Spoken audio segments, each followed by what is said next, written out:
She came up that mountain with one suitcase, and nothing left to lose. A dead woman's letter had sent her here, to a broken cabin at the edge of the pines, the roof sagging, the windows dark. The kind of place the world forgets on purpose. And on a gray winter morning, kneeling on the cold floor with a crowbar in her shaking hands, she made up her mind to leave it behind for good. She wedged the iron beneath a board and pushed. The wood groaned, and then came a sound that did not belong. A hollow sound from somewhere beneath her. She went still, because under that forgotten floor, in the dark, something had been waiting for her, hidden away for years, something a mother had protected with everything she had. And it was about to change everything. The wind had a way of finding every crack in the old cabin. It slipped under the door. It whispered through the walls. It curled around the legs of the broken furniture and pooled along the floor like cold water. And it carried with it the kind of cold that settles into a person's bones and decides to stay. A young woman knelt on the floor in the gray light of early morning, a crowbar in her hands. Her name was Hannah Mercer. She was 24 years old. And on that particular morning, she had decided to leave. The plan was a simple one. Pry up the good floorboards, the ones that hadn't yet rotted through. Carry them down into town and sell them for whatever a few planks of old pine might be worth. Maybe it would be enough for a ticket out. Maybe it would be enough to go somewhere, anywhere that wasn't here. She wedged the iron edge beneath a board and pushed. The wood let out a long, tired groan. Her breath came out in a thin white cloud, and she sat back on her heels for a moment, just to rest, just to breathe. Her knees ached against the hard floor. Her fingers had gone stiff inside her gloves. The cabin around her was a ruin, and there was no kind way to say it. Half the roof sagged like a tired shoulder. One window was boarded shut with a square of warped plywood. Another was cracked clean through, a long, jagged line running corner to corner, and the snow had drifted in against the sill and gone gray with dust. The kitchen cabinets hung crooked on their hinges. A water stain spread across the ceiling like a brown cloud. The whole place smelled of cold ash and damp wood, and something else underneath it all. Something faint and sweet and forgotten. This was what her mother had left her. This. A single laugh almost escaped her, but it caught somewhere in her throat and turned into something else along the way. She pressed her lips together, wiped her eyes with the back of one glove, and went back to the board. It had not always been like this. A year before, there had been a small apartment in the city.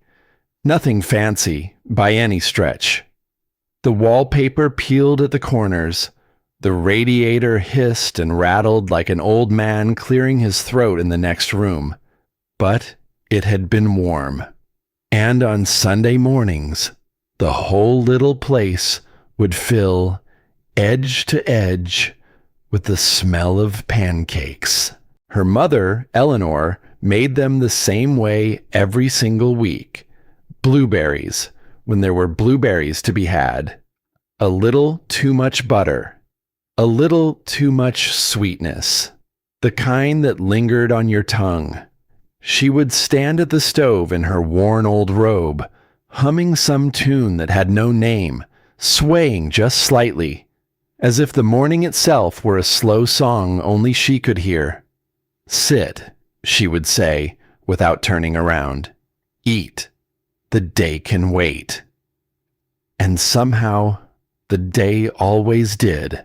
There was one thing Eleanor used to say, between bites, looking at her daughter over the rim of a chipped blue mug painted with little white daisies. Don't ever be afraid to begin again. Back then, Hannah would roll her eyes, the way young people do, at the things they will one day pay anything to hear once more. "Mom," she'd say, "I can barely afford the bus, let alone begin anything." And her mother would just smile, that soft, knowing smile. And she'd shake her head slowly, as if she could see something out past the kitchen window that her daughter could not yet make out. "I'm not talking about money, sweetheart," she'd say. "I'm talking about heart." Back then, the words had sounded like a riddle, something to be patient with, the way you're patient with a song you don't quite understand. Later, those same words would sound like a prayer. Then came the sickness. It arrived quietly, the way the heaviest things so often do. There was no thunderclap, no warning written across the sky, only a tiredness that would not lift, a cough that stayed past its welcome.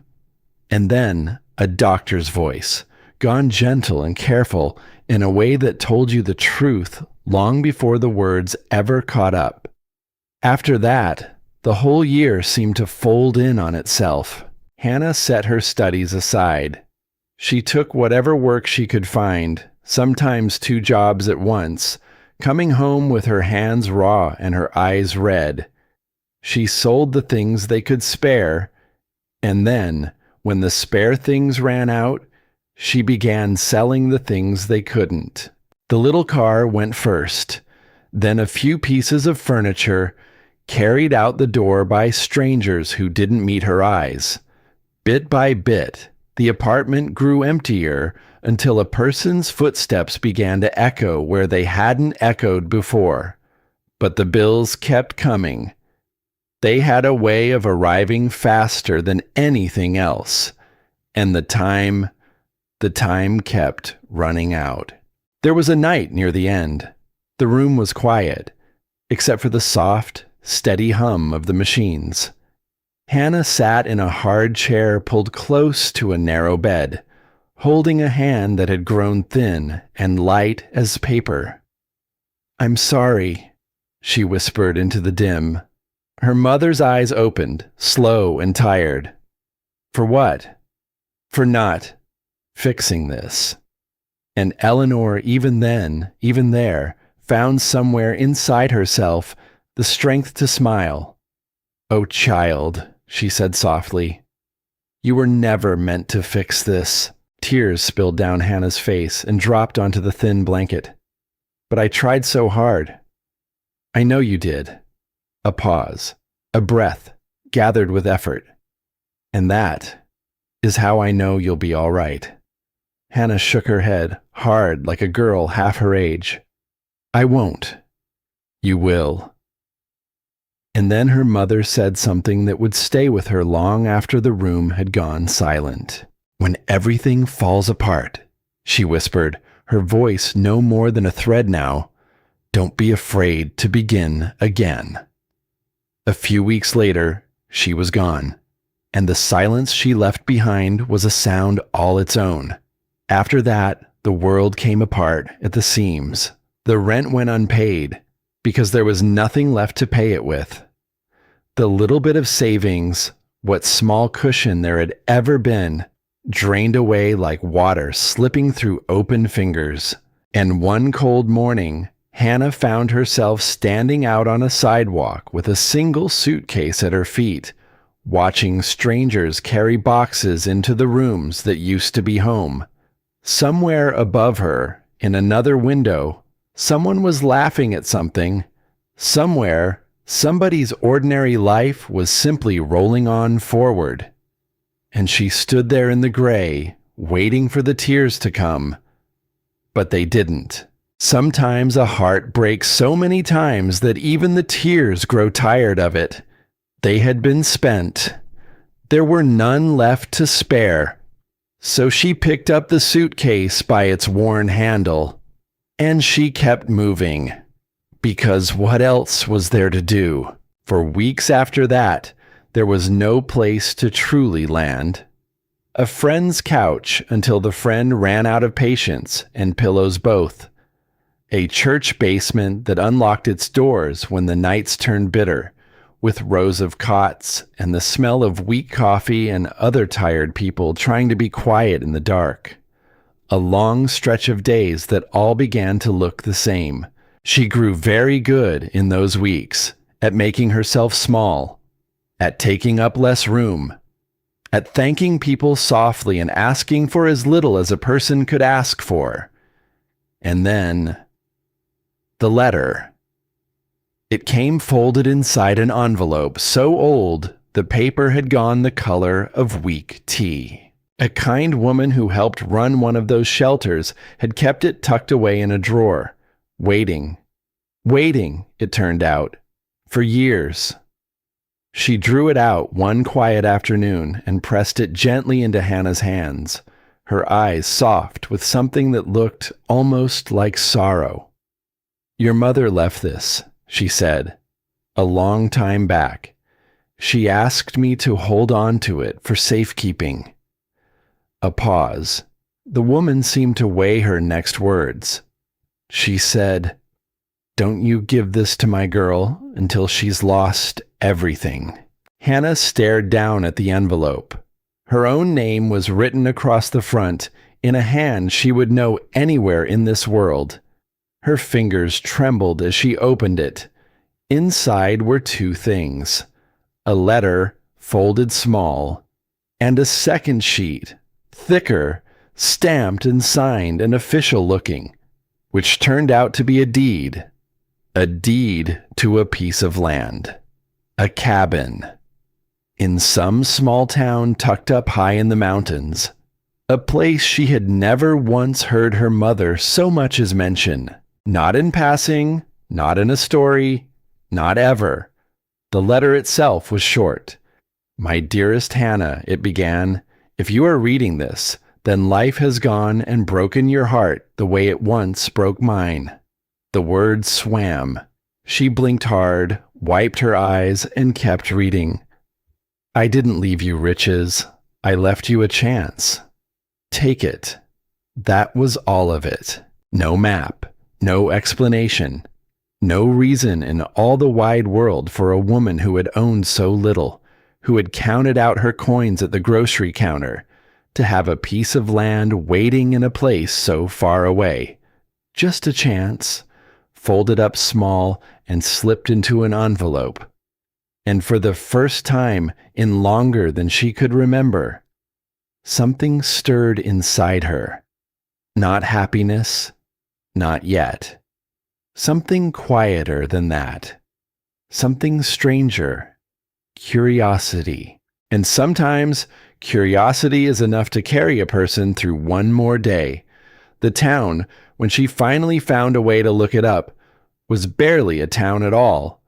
A handful of streets, a diner, a church with a white steeple leaning slightly into the years, a grocery store, a gas station, and miles upon miles of pine forest climbing up the shoulders of the mountains. There were no photographs of pretty neighborhoods, no reason she could find anywhere for her mother to have chosen this place, of all the places a soul might choose. She looked at it all for a long while, and then she looked at what was left in her wallet. It was very little, less than a person likes to count out loud. And somehow, a strange little town in the middle of nowhere did not seem any crazier a thing than another night spent folded up on a stranger's couch, waiting for a life that did not seem to be coming back. So she made up her mind. She bought a one-way ticket, and after she'd paid for it, there was almost nothing left at all. The kind woman at the shelter hugged her before she went. "You sure about this?" she asked. Hannah let out a small, tired laugh. "No." The woman smiled at that, of all things. Good. Hannah frowned. Good? The frightening choices, the woman said, squeezing her hand, have a funny way of being the ones that change us. Hannah wasn't sure she believed that. Not yet. But she climbed onto the bus anyway. The ride lasted the better part of a day and a night. Snow-covered fields rolled past the window, flat and endless and pale. Small towns flickered up out of the white and then disappeared behind. White churches, empty barns leaning into the wind, lonely roads that wandered off toward the horizon and were swallowed whole by the gray. She barely slept. She kept turning the same questions over and over in her mind, the way a worried hand turns a stone smooth inside a pocket. Why here? Why this place, so far from anything? Why had her mother kept it secret for so long, through all those Sunday mornings, all those quiet years? Every answer she reached for only opened the door to another question. The bus let her off just as the sun was sliding down behind the mountains. The station was hardly a station at all, just a wooden bench set beside a gas station, with a single light buzzing overhead and a moth circling it even in the cold. The air smelled of pine and snow and wood smoke drifting down from somewhere unseen. The mountains rose up all around the little town like quiet giants, standing watch. A few people moved along the main street, bundled against the evening. Somewhere, a dog barked twice and went still. The sign above the diner flickered, pink and humming, and the whole place felt hushed, frozen in time, as though the rest of the world had gone rushing on ahead and left this little corner of it sleeping. She pulled her suitcase behind her, the small wheels catching and stuttering on the uneven boards of the sidewalk. And somehow, that deep quiet frightened her more than all the noise of the city ever had. The lawyer's office sat at the very end of the street. A small brick building with a wooden sign that creaked softly on its chains in the wind. Inside, the air was warm and smelled of cedar and old paper and coffee that had gone cold some hours ago. An elderly man stood behind the desk. He was tall, though a little stooped now by the years, with gray hair and a pair of glasses pushed up high on his forehead. But when he looked up and saw her standing in the doorway, his whole face seemed to gentle, the way a sky gentles after rain. "You must be Hannah," he said. She nodded, suddenly unsure what to do with her own hands. "Walter," he said, coming around the desk to take one of them carefully in both of his. His grip was dry and warm and steady. "I knew your mother." Her breath caught somewhere in her chest. "You did?" "For a good many years, yes." A pause. A small, sad smile. "She was a fine woman, your mother. One of the finest this town ever had the luck to know." 1,000 questions rose up in her at once, all crowding to be first. But before she could find the words for even one of them, the old man turned and drew a worn folder from a drawer. Inside was the deed, stamped, signed, real as the floor beneath her boots. He slid it gently across the desk toward her. "It's yours," he said, his voice low. "Every last bit of it." She stared down at the papers as if they might dissolve into smoke should she look at them too hard or hope too much. "It's real," she said, half a question, half a wonder. "Oh, it's real. And there's a house?" Walter rubbed the back of his neck, and just for a moment, something flickered across his weathered face. Something careful, something that looked almost like apology. "Well," he said, "that depends a fair bit on what a person means by the word." 10 minutes later, standing at the end of a narrow dirt road, she understood exactly what the old man had meant. Because there, at the dark edge of the pines, sat the saddest little building she had ever laid eyes on. A cabin. Small, weathered down to the gray bone of the wood. The paint had long ago surrendered to the wind and the seasons, peeling away until almost nothing of its color remained. The porch leaned to one side, as if it had simply grown tired of standing straight. One window was boarded shut. Another was broken inward. Snow had piled in soft drifts against the walls, and the whole place wore the look of something the world had quietly agreed, some time ago, to forget. She stood in the cold and stared at it. This was the chance. A sound escaped her, half a laugh, then another, and then, all at once, the laughing turned over on itself, and her shoulders began to shake, and she was crying. The hard kind, the kind a person cannot dress up or hold back or apologize their way out of. Standing alone in the snow with a suitcase tipped over at her feet, weeping for a hope that had carried her hundreds of miles across the cold, only to set her down, gently, in front of a broken cabin in the woods. Walter stood beside her in silence. He didn't reach for her. He didn't rush her along or fill the quiet with words. He simply waited, patient, unhurried, the kind of stillness only truly kind people ever learn. After a while, she wiped her face with the back of her glove. "I'm sorry," she said. "Don't you be." She looked at the cabin again, through the blur. "I thought—" Her voice cracked clean down the middle. "I thought maybe things would finally get a little easier." Walter was quiet for a long moment. The wind moved between them. Then he said very gently, "Your mother never put much stock in easy." Hannah turned to look at him. "But she believed in second chances," he went on, his eyes on the cabin, "more than anybody this old man ever met."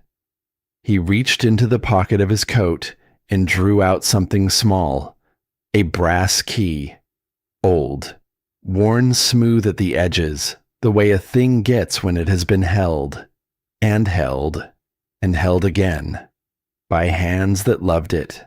He placed it carefully into her open palm and closed her cold fingers around it with his own. "She asked me to tell you something," he said, "if you ever came up this road." Hannah looked up at him. The old man's eyes were bright now and a little wet at the corners. "She said, 'Tell my girl. She's stronger than she thinks.'" The wind moved through the pines above them, a long, soft sigh, and Hannah stood there, the key cold against her skin, looking at the crooked porch and the broken windows and the roof that just barely held on, and felt something she had not let herself feel in a very, very long time. Not certainty, not joy, just possibility, small, fragile, flickering, like a candle set in a drafty room. Slowly, she closed her hand around the key. That first night was colder than she had imagined the cold could ever be. Walter had arranged, in his quiet way, for a few things to be brought up that afternoon. An old mattress, a stack of rough blankets, a kerosene heater that coughed and sputtered twice before it finally caught and held. She lay there in her coat, wrapped to the chin in her mother's old scarf, and listened to the cabin talk to itself in the dark. The ceiling creaked. The branches scratched at the windows like patient fingers. Every unfamiliar sound reminded her, again and again, how very alone she was up here at the edge of the trees. And yet, for the first time in longer than she could bring herself to count, She fell asleep somewhere that belonged to her, even if it was falling down around her ears. In the morning, the light came through the broken window and lay across the dusty floor in long bars of gold. She stood in the middle of the room with her hands on her hips and took it all in by the cruel, plain honesty of daylight. It looked even worse than it had the night before. There was a hole in the ceiling wide enough to show a patch of pale sky. The sink coughed up nothing but a groan when she tried it, and something small and furred had been keeping house under the stove and left in a great hurry when she came near. She laughed, not because any of it was funny, but because crying was exhausting, and a person can only do so much of it before the body simply refuses to do any more. "Well," she said aloud to the empty room, "looks like it's just you and me." The cabin didn't answer, but somehow it didn't feel quite as empty as it had any right to. The days that followed found a kind of rhythm, as even the hardest days will, if a person lets them. She took work washing dishes at the diner down in town, where a round, cheerful woman with flour dusted across her apron paid her in folded bills and sent her back up the mountain with whatever pie hadn't sold by closing. Walter stopped by twice a week, sometimes with a bag of groceries, sometimes with a box of tools, sometimes just to lower himself onto the leaning porch step, slow and careful, and ask how she was getting on. He never pried into her sorrows, and she was grateful to him for that, more than she could have said, because she still carried questions of her own, more than she knew what to do with. Why had her mother kept this place a secret through all those years? Why this town, of all the towns a body might land in? And why, out of everything in the wide world she might have left behind, had she chosen to leave a falling down cabin at the edge of the woods? Some nights, Hannah would sit cross-legged on the dusty floor with the letter unfolded across her lap, reading it by the small flame of the heater. She had read it so many times now that she could have spoken it by heart in the dark. But one line kept catching at her, the way a loose thread catches and pulls. "I left you a chance. Take it." A chance at what, exactly? She would fold the letter away and shake her head at her own foolishness. Maybe grief made a person go looking for secrets where there were none to find. Maybe a cabin was simply a cabin, and a mother's last words simply a mother's last hope. But the town had begun, in its own slow and quiet way, to reach back toward her. The woman at the diner started setting aside the last slice of the good pie, the one with the lattice top. An old man, folks called him Walt, though the town seemed half full of Walters, appeared at her door one frosted morning holding a small paper packet in his weathered hands. "Every home wants something growing by the door," he said simply. And he pressed the seeds into her palm and turned and walked off down the road before she could so much as thank him. She stood in the cold doorway, holding the little packet, looking after him. And for the first time since the bus had set her down, she did not feel entirely like a stranger. She felt almost like someone who might one day come to belong. But belonging is a fragile thing.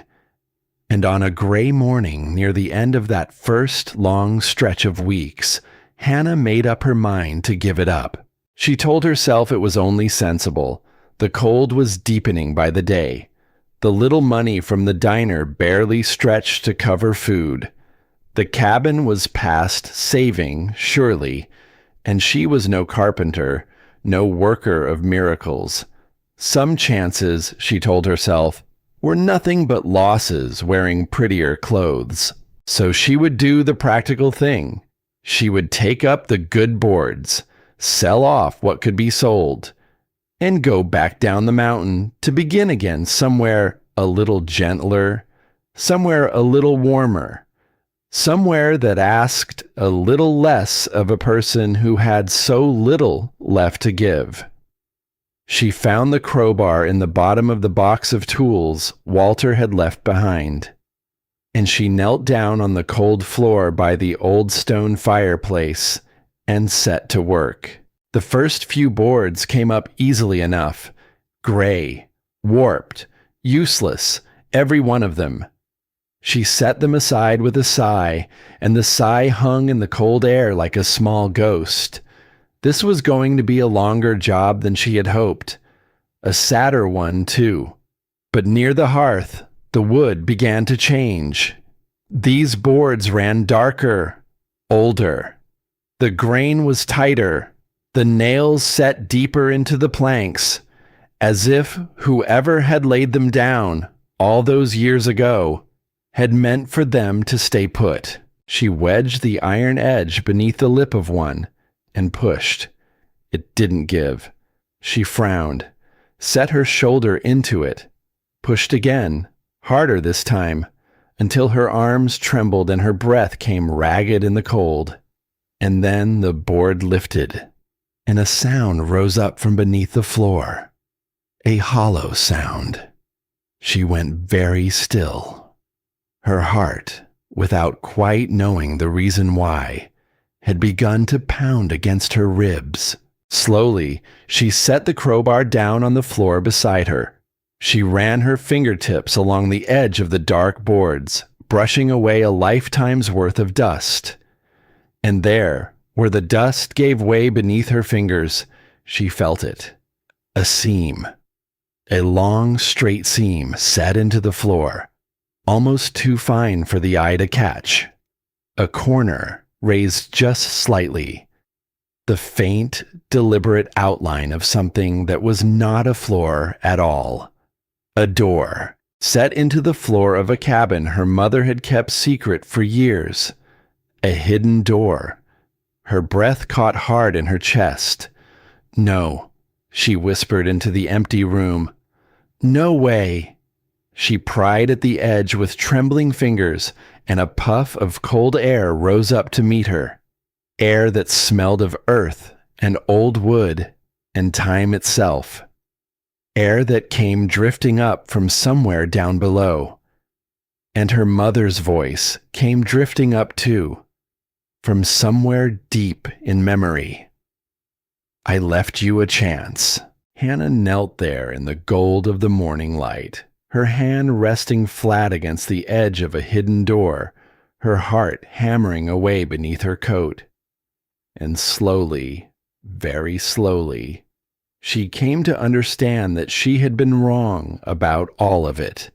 The cabin was not just a cabin, and whatever her mother had truly left her, it was waiting down there in the dark, just beneath her feet. The cold air kept rising from the dark below, slow and steady, like a breath the house had been holding for years. Hannah stayed very still for a long moment, her hand pressed flat against the edge of the hidden door, listening to her own heart go on knocking against her ribs. Then, slowly, she lifted it.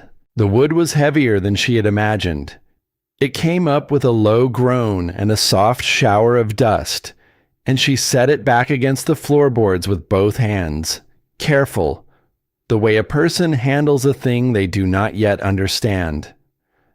A square of darkness opened beneath her, and up out of it came a breath of air that smelled of earth and old stone and time gone quiet. She reached for the flashlight in the toolbox without ever taking her eyes off the hole in the floor. Her fingers found it, closed around it. The beam wavered as she lifted it, trembling just a little, and she pointed it down into the dark. Stairs, narrow wooden stairs, worn smooth in the middle of each step, leading down into a room she had walked above for weeks, slept above, cried above, and never once known was there. "Mom," she whispered into the quiet, "what did you leave me down here?" The cabin gave her no answer, so she went down to find out for herself. The first step creaked beneath her boot. The second held firm. She went down slowly, one hand braced against the cold stone of the wall, the flashlight beam swinging back and forth across the dark below. The air grew cooler the deeper she went, but it was a dry cool, a clean cool. Not the damp, sour rot a person expects from a hole beneath an old house. Someone had built this place to last. That much she understood before she ever reached the bottom. At the foot of the stairs, the beam steadied in her hand, and the room opened up before her. It was small, no larger than a modest bedroom. Stone walls, fitted close and true. A low wooden ceiling, held up by thick, honest beams that had not so much as sagged. Shelves ran along one side, and everything down here wore a soft gray coat of dust, the kind that settles only over long, undisturbed years. But it was dry, and it was sound, as though whoever had made it had meant for it to keep something precious and keep it safe for a very long time. At the center of the room sat an old oak desk, and there, resting on top of it, a mug. Hannah stopped breathing, because she knew that mug. A small chip near the handle, little white daisies, hand-painted, faded soft with age, but unmistakable to her, even after everything. Her mother had drunk her evening tea from that very mug, had wrapped both her hands around it on the cold nights, and hummed those songs that had no names. It had vanished somewhere in the long, slow unraveling of the last year. Sold, she had always assumed. Lost in a box. Gone the way that everything else had gone. And here it sat, patient, waiting, in a hidden room beneath a falling down cabin at the edge of the woods. "How?" she breathed, to no one at all. "How are you here?" She crossed the small room on legs that did not feel entirely steady. A thin film of dust lay over everything. Everything but one thing. One single object on that desk had been kept clean, cared for, set down with purpose, exactly where a daughter's eyes would be sure to find it. A leather journal. Its cover was worn smooth with years of handling, and pressed into the front of it, in letters gone soft and shallow with time, was a name she would know anywhere in this world. Eleanor. Her mother's name. Hannah's knees nearly gave out from under her. She lowered herself slowly to the cold stone floor, the journal cradled in both hands, and for a long moment she simply held it, afraid to open it, afraid of what might be waiting inside it, afraid, most of all, of just how badly she suddenly wanted it to speak to her. Then, gently, she opened the cover, and the first line stole the air clean out of her lungs. "If you have found this room, then you have finally come home." A sound broke out of her, something caught between a sob and a gasp. She pressed the back of her hand hard against her mouth and read the line again. And then a third time, as though the words might somehow rearrange themselves into something easier for a heart to carry. Her mother had been here, had sat at this desk, had held this very journal in her own two hands, had drunk from that daisy mug down here in this stone room, while her daughter, far away and certain she had been left with nothing, knew nothing of any of it. All those years. Hannah turned the page with trembling fingers, and a small slip of paper came loose and drifted down, settling onto the dusty floor at her knee. A photograph. She picked it up, held it carefully into the beam of the flashlight. Her mother. Younger than Hannah had ever seen her, younger than seemed possible. Standing in front of this same cabin, though in the picture it stood straight and proud and freshly painted, with a small young tree planted just beside the porch step. Eleanor was laughing at something just outside the frame, a shovel held in one hand, her hair tied back from her face, her whole expression open in a way her daughter did not recognize. She looked happy. She looked, more than anything, like she belonged somewhere. Hannah turned the photograph over in her hand. On the back, in faded ink, were just two small words. The beginning. She did not understand them yet, but she would. She read on, deep into the cold of that afternoon, while the light spilling down through the floorboards above her turned slowly from gold to amber to gray. The journal was not filled with grand secrets, the way some frightened part of her had feared. It was filled mostly with ordinary things, notes about tomato plants, and which corner of the yard caught the best of the morning sun. A recipe for apple pie, the measurements crossed out and written over twice, as if her mother had argued with herself about the sugar. Small, careful sketches of the cabin, drawn by a hand that plainly loved it, and scattered all through those everyday pages, were pieces of something else, pieces of hard-won wisdom, set down gently, here and there, the way a person leaves stones along a trail so that whoever comes walking after them will not lose the way in the dark. One entry made her go completely still. "You will meet people in this life who measure your worth by what you own," it read. "They are mistaken, child. Your true worth is measured by what you manage to build after you have lost everything." Hannah sat with that one a long while, because for months now she had measured herself only by what she had lost, the mother she had lost, the home she had lost, the plans, the certainty, the whole quiet sense of who she was supposed to become. Loss heaped upon loss, stacked up like cordwood against a cold wall. But what if all of that was not the end of her story? What if it was only the start of a different one?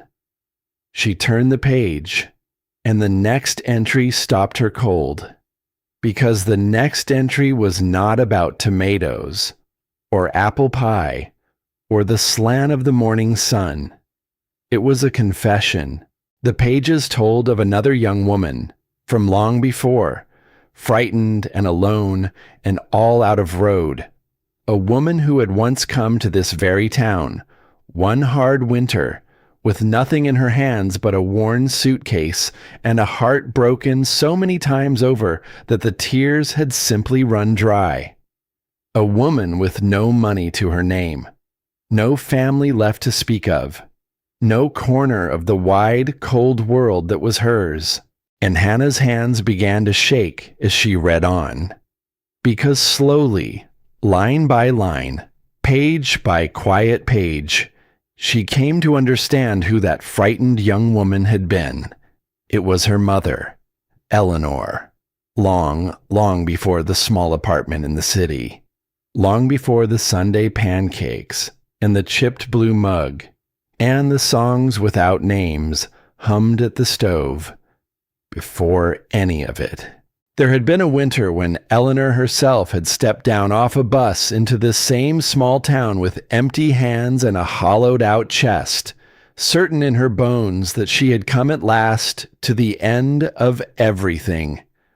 The journal told it plainly, without dressing it up, how a woman behind the counter at the diner had set down a hot plate of food in front of a shivering stranger, and then refused, gently but firmly, to take a single coin for it.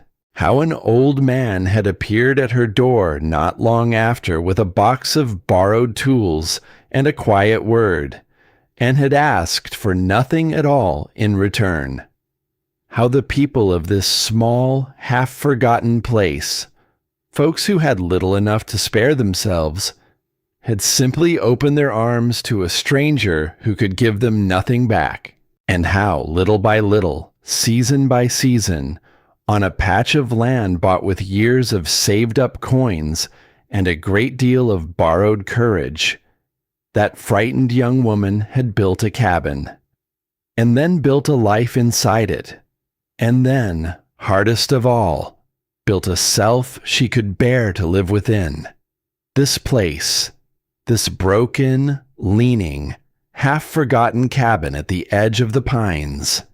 It had not been handed down to Hannah as a burden, or a cruel joke, or a debt.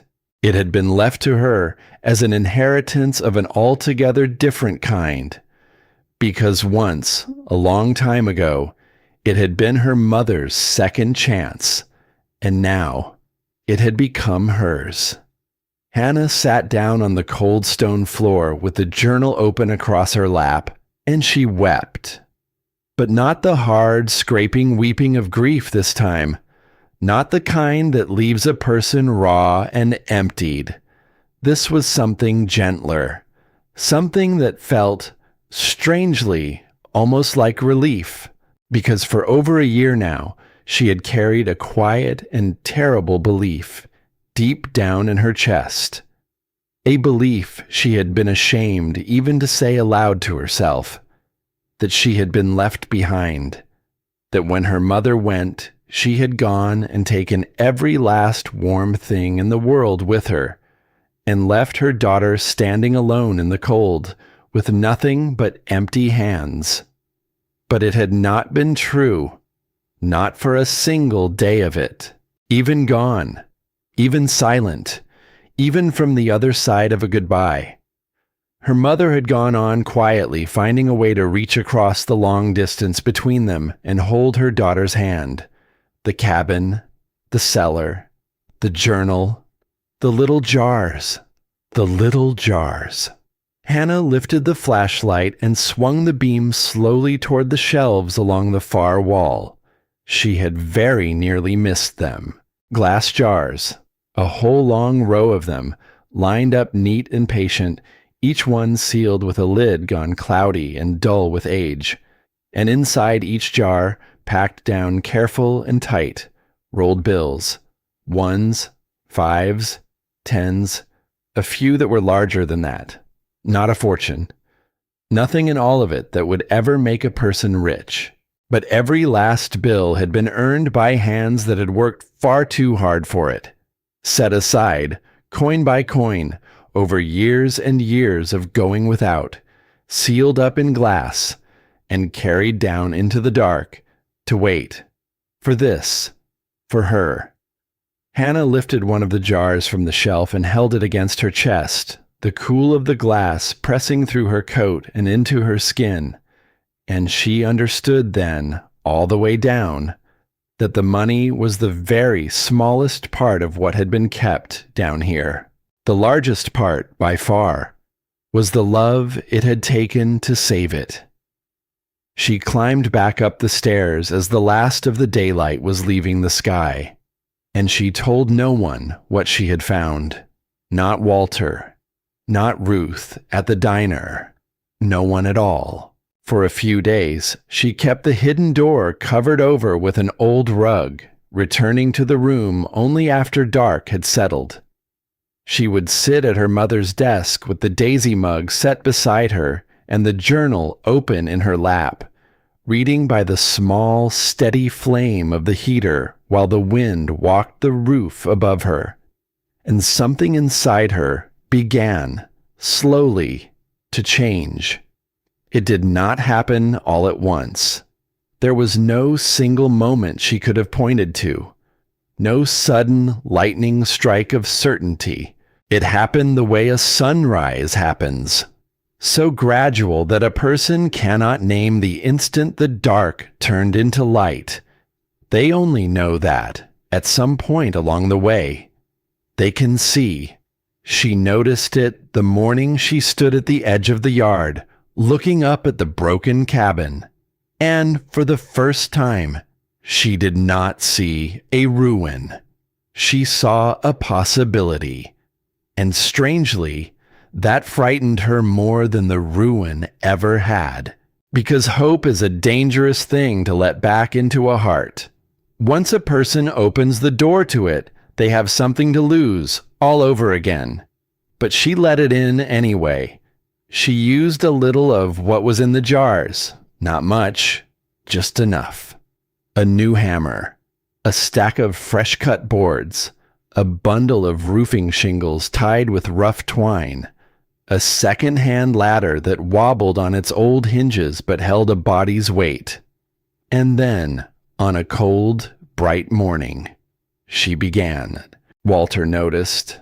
The way Walter seemed to notice most things, without ever quite appearing to. He pulled up in his old truck one afternoon and sat behind the wheel a moment, looking at the small pile of fresh lumber stacked beside the porch. His gray eyebrows climbed up toward his hairline. "Looks like somebody's been keeping busy up here," he said mildly. Hannah wiped her dusty hands down the front of her jeans. "Looks like somebody got tired of the rain coming in on her head while she slept." Walter smiled at that. He climbed down out of the truck, slow and careful with his old knees, and stood looking the cabin up and down with the eye of a man who had watched a great many things rise and fall in his time. "You could use a hand," he said. It was not quite a question. She almost said no. The word was halfway up her throat before she managed to catch it. She had spent so long surviving entirely on her own that taking help had come to feel like a kind of failure, like admitting out loud that she could not manage, like signing her name to a debt she might never find a way to repay. But then a line from the journal rose up in her mind, clear as if it had been spoken aloud in the cold air beside her. Strength is not the refusing of help. Strength is the learning, at last, that you are worthy of receiving it. So she swallowed the word back down, and she nodded instead. "Yeah," she said quietly. "I would. Thank you, Walter." The old man's whole weathered face creased up into a smile. "Now that," he said, "is a good answer." For the next long stretch of weeks, the two of them worked side by side. The old man taught her things her hands had never once known how to do. How to set a shingle just so the water ran off clean and never found its way beneath. How to brace a sagging beam back into honesty. How to sand a rough board down and down until it went smooth and warm beneath the flat of a palm. She made mistakes, a great many of them. She caught her own thumb with the hammer twice in a single afternoon and said a few words her mother would surely have frowned at. She set a window in backward and didn't notice it until Walter laughed so hard he had to sit himself down on the porch step and catch his breath in the cold. She slipped off the bottom rung of the wobbling ladder and landed, with tremendous dignity, flat on her back in a snowbank. And she laughed too. Real laughter this time. The kind that catches a person clean off guard. The kind that comes welling up from somewhere deep and quiet and unlocks a door they had not even realized had been shut and barred. She had not laughed like that in a very, very long time, and the town, in its slow and patient way, went right on reaching back toward her. The woman from the diner, her name was Ruth, Hannah had learned, a wide and warm-hearted woman with a laugh like a kettle just coming up to the boil, started sending casseroles up the mountain road wrapped in dish towels. The old man called Walt brought more seeds, and then a single rose cutting wrapped in a damp rag, and showed her, with a great and solemn seriousness, the proper way to set it down into the earth.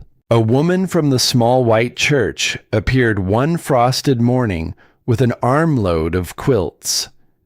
"A house this size holds on to the cold," she said simply, pressing them into Hannah's arms. "These ought to help with that." And Hannah stood there in the doorway with her arms full of quilts that smelled of cedar and somebody else's quiet care, and felt the strangest thing rise up in her chest. She felt, for the first time in longer than she could measure, like she was not merely passing through this place, like she was beginning, somehow, to stay. The nights still belonged to the journal. She read it now, not for any secrets it might hold, but for the company of it, for the sound of her mother's voice rising up off the worn pages in the quiet, steady and warm and near. She learned how Eleanor had spent her summers up here in the years before the city ever swallowed them both. How she had mended the cabin once with her own 2 hands, the same as Hannah was doing now. How she had planted the very tomatoes whose dried and folded seeds Hannah had found tucked into the back of a kitchen drawer. And she learned, to her great surprise, just how afraid her mother had been through all of it. One entry made her set the journal down upon her knees and press both hands flat against her chest. Some days the fear was a heavy thing to carry, it read. Not the fear of being poor. Not even, in the end, the fear of failing at it all. The fear that ran the deepest was a different one. The fear that there would not be time enough left to leave you brave enough to face this hard world without a hand to hold on to. "Oh, Mom," Hannah whispered into the dark of the cellar, her voice gone thick. "You left me so much more than enough." And up above, in the daylight, the cabin went on changing. The leaning porch stood straight again, true and square. The hole in the roof closed over, board by board. The broken window gave way at last to a clean new pane of glass, and the boarded one came uncovered, letting the soft gray winter light fall through into rooms that had sat in shadow for years. And one cold, still afternoon, kneeling in the half-frozen dirt beside the front step, Hannah planted tomato seeds, just exactly the way her mother used to. She knew, even as she did it, that it was foolish. The ground was hard as a stone. The season was all wrong for it. They might never come up at all. But she pressed them down into the cold earth anyway, one by one, and smoothed the soil over them with the flat of her hand, because some things a person does not do for the harvest. Some things a person does only for the planting. She had nearly read the journal through to its very end. The entries near the back of it came shorter now. The handwriting itself had begun to change, growing thinner, less certain. The letters leaning into one another, like a body leaning into a hard wind. And she knew, without anyone needing to tell her, exactly what that change in the hand meant. She had watched that same strength leave those same hands once before, in a quiet room beside a narrow bed. So she turned the pages slowly now, gently, the way a person turns down a blanket over someone who has finally fallen asleep. And then she came to an entry that was different from all the others. It began the way the rest had, warm, steady, a few lines about the changing of the light, and the smell of the first snow on the wind, and a small dry joke about the family of mice that had taken up residence beneath the kitchen stove. And then, near the bottom of the page, The tone of it shifted. "There is one more thing you must come to know." The entry read, "Something this old town carries, the way it once carried me, back when there was nothing left of me worth the carrying." Hannah leaned in closer to the small flame. "A long while ago, when these hands had nothing in the world to give, there was one soul who chose to give to me anyway, one soul who asked for nothing in return, but a single promise, and that promise has never once been." The entry stopped, right there, in the middle of the line. The ink trailed off across the page in one thin, wavering stroke, as though the pen had simply slipped at last from a hand grown far too tired to go on holding it. Hannah turned the page. It was blank. She turned the next and the next after that, faster now, her heart climbing up into her throat. Blank. Every one of them. Empty pages, pale and waiting, where the rest of a story should have been. And then she saw it. Near the spine of the book, caught between two of those empty pages, the thin, ragged edge of torn paper. A page had been removed, carefully, cleanly, by a hand that had meant to carry one piece of the story off somewhere else and keep it apart from the rest. Hannah sat back slowly on the cold stone floor, the journal lying open across her knees, and she stared at that small torn edge for a long, long time. A promise. Her mother had carried a promise all those years. A promise made to someone in this town. Someone who had opened a door to her when every other door in the world had been shut and bolted. Someone whose name had been written down, once, on a page that was no longer here. The wind moved across the roof above her, soft and low and searching, and somewhere out beyond the dark wall of the pines, though she had no way of knowing it yet, kneeling there in the lamplight with her mother's words in her lap, the one who held that missing half of the story had already begun to make their way toward her door. The first sign of it was the sound of an engine where no engine had any business being. Hannah was down on her knees in the cold dirt by the front step, pressing the last of the rose cuttings into the half-frozen ground when she heard it. A low, smooth growl climbing the mountain road. Coming closer. Nobody drove up that road unless they meant to. The road went nowhere but here. It ended at her door, at the pines, at the quiet she had only just begun to call her own. She rose slowly, brushing the dirt from her hands, and stood very still, watching the bend in the trees. A car came around it, dark, polished, long and low and gleaming. The kind of car that did not belong on a road like this one, a road of ruts and gravel and old gray snow pushed up along the edges. It rolled to a stop at the far edge of her yard, and for a moment it simply sat there, idling, the way a thing sits when it is deciding something about you. Then the door opened, and a man stepped out. He was somewhere past his middle years, dressed in a long dark coat that had plainly never once seen mud, and a pair of shoes that had certainly never seen it either. He stood beside the car a moment and looked the property over, slowly, taking his time about it, not with wonder, not the way a person looks at the mountains, or the pines, or a cabin somebody had bled and ached and wept to bring back from the dead. He looked at it like a man adding up a sum in his head. Roof, walls, land, a number behind each one. Then he smiled. It was not a warm smile. "You'd be the girl then," he said. Something tightened low in Hannah's stomach. "My name is Hannah," she said, keeping her voice level. Is there something I can help you with?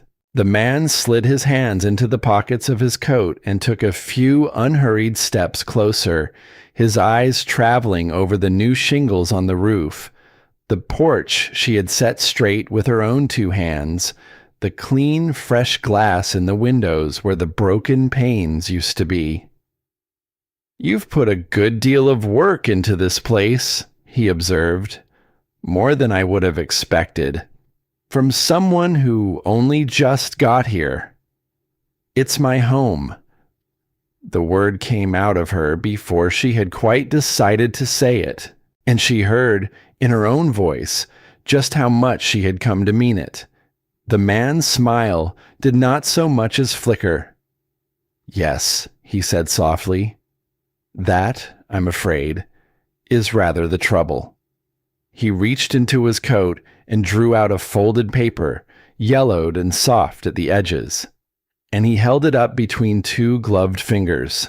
He held it the way a man holds a card he has been carrying for a very long time, a card he has been waiting his whole life to lay down on the table. "My name is Calvin," he said, "and this land, this cabin, by every right that matters in this world," he let the words settle, "belongs to my family." The cold wind moved between them and lifted the corner of the paper and let it fall. "And it has," he said, "for a very long time." Hannah's mouth had gone dry as ash. "That isn't possible," she said. "My mother left this place to me. I have the deed. Walter, the lawyer in town, he showed me. It's signed. It's mine." "Old Walter." Calvin said the name with the faintest curl at the corner of his mouth, the way a man says the name of something small he has stepped over. "Yes, I'm quite sure he has been very kind to you." He took another step, and now he was close enough that she could see his eyes plainly. And there was nothing in them at all that matched the smile he wore on his mouth. The smile was a coat he had put on. The eyes were the cold underneath it. "Let me tell you a story," he said, "a true one, about a young woman who came to this town a long while back with nothing to her name. No money, no family, no one in all the wide world to speak a single word for her." His voice was smooth and low, and somehow that made every word of it worse. "And about a good woman, my grandmother, who took pity on that stranger, who fed her when she was hungry, who clothed her when she was cold, who loaned her what little she had managed to put by." He let the paper fall open in his hand. "And about how that young woman repaid such kindness by taking everything my family had and walking away, and never once looking back." The words landed on Hannah like cold water poured straight down her spine. "You're lying," she whispered. "Am I?" He tilted his head, studying her, almost gently. "Then tell me, child, where did a penniless stranger find the money for a piece of land? Who do you imagine simply handed it to her?" He folded the paper away again, slow and deliberate. "Your mother was not the woman you believe she was. They so rarely are." "Stop. I have come a very long way," he said, ignoring her entirely now, turning back toward the gleaming car. "And I am, if nothing else, a patient man. But understand me. I will have back what belongs to my family. One way." He opened the car door. "Or another." Then he paused, and he looked back at the cabin one last long time, at the straightened porch, at the clean windows, at the small green rose cuttings she had only just pressed into the ground. "You ought to think very carefully," he said, "about whether you truly want to fight a thing like this. A girl with nothing." A thin smile. All over again. Then he folded himself into the car and the engine murmured to life, and he was gone back down the mountain road into the trees, leaving Hannah standing alone in the middle of her yard with the dirt still on her hands and her heart beating somewhere high up in her throat. That night, she did not sleep. She sat down in the cellar instead, with the journal open across her lap and the daisy mug gone cold beside her, and she read the unfinished entry over and over until the words began to swim and lose their shape. There was one soul who chose to give to me anyway, one soul who asked for nothing in return but a single promise. And that promise has never once been. And then the torn edge, the missing page. A grandmother, Calvin had said, a good woman who took pity, who fed her, who clothed her, who loaned her what little she had. And the terrible thing, the thing that kept her awake while the wind walked the roof above her, was that it fit. It fit too well. A penniless girl, a patch of land bought somehow, with money that came from somewhere. A promise, broken off in the middle of a sentence, on a page that someone had torn carefully away. What if it were true? What if her mother, her gentle, pancake-making, song-humming mother, with her chipped blue mug and her tomato seeds and her quiet wisdom, had built this whole life, this whole second chance, on something quietly taken from someone who had trusted her? What if the warmth of this town, the casseroles, the quilts, the seeds pressed into her open palm, had all of it been built on a thing she had never even known she was carrying? Hannah pressed both hands flat against her face. The old fear had come back. She knew it the way a person knows an old coat. The exact weight of it across the shoulders. The exact smell of it. It was the same fear she had felt sitting beside a narrow bed in a quiet room, listening to machines. The same fear she had felt standing on a cold sidewalk with one suitcase at her feet, watching strangers carry her whole life out a door that no longer belonged to her. The fear of losing everything. Again. By morning, the cold had found its way down into the town too. She felt it the very moment she pushed open the diner door. The talk did not stop exactly. It was nothing so plain as that. But it thinned, it dropped low and careful. A man at the counter glanced up at her over the rim of his coffee cup, and then, very deliberately, did not glance up a second time. A woman she had waved to a dozen times found something suddenly fascinating in the bottom of her own cup. A stranger in a fine dark coat had been seen about town. He had been asking questions. He had been telling a story. And in a small place tucked up at the edge of the world, a story travels faster than any weather. Hannah went to the back and tied on her apron the way she had every morning for weeks, and began washing the dishes. But her hands would not hold steady, and she understood, standing there with the hot water running over her raw red fingers, just how quickly a thing like belonging could turn back into something fragile. How a person could go, in the span of a single cold night, from one of ours, back to the girl from away. Walter found her there, at the end of her shift. He came in slow, his old hat held in both his hands, and the look on his weathered face told her, before he said a single word, that he had already heard all of it. "He came up to see you," he said. It was not a question. Hannah nodded, drying her hands against the apron. "He says my mother stole this land, from his family." Her voice came out smaller than she had meant for it to. He says she wasn't who I think she was. He says—" She could not finish it. For a long moment, Walter said nothing at all, and that silence frightened her more than anything. Calvin had stood in her yard and said, "Walter!" She searched his face, looking for the thing she needed to find there.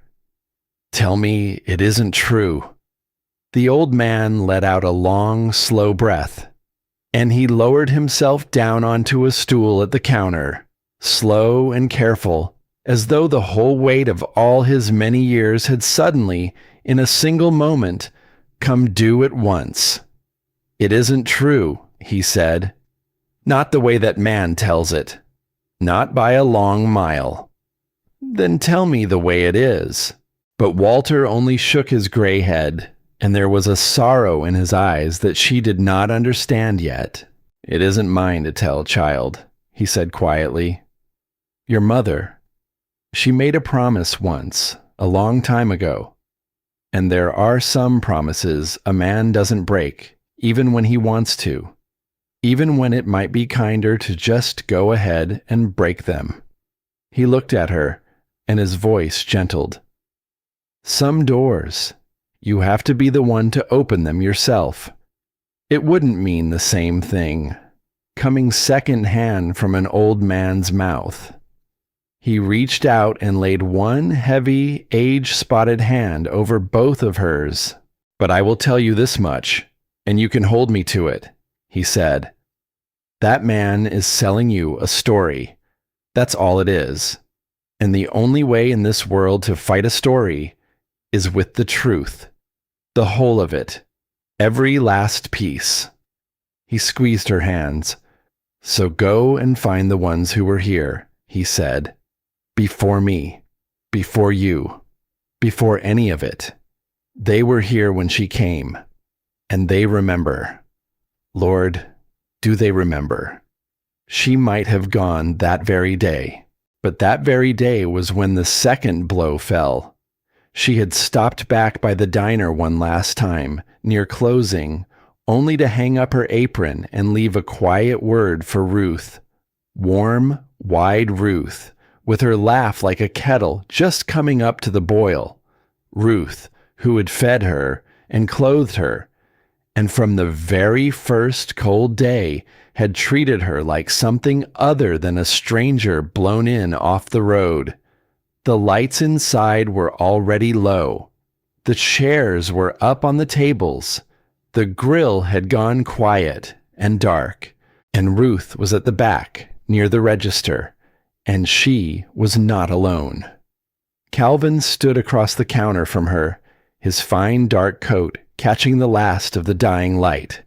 And as Hannah came in through the door, she saw Ruth take something from his outstretched hand. A paper, and then a pen. And she watched Ruth bow her head and set the pen to the paper and sign her name.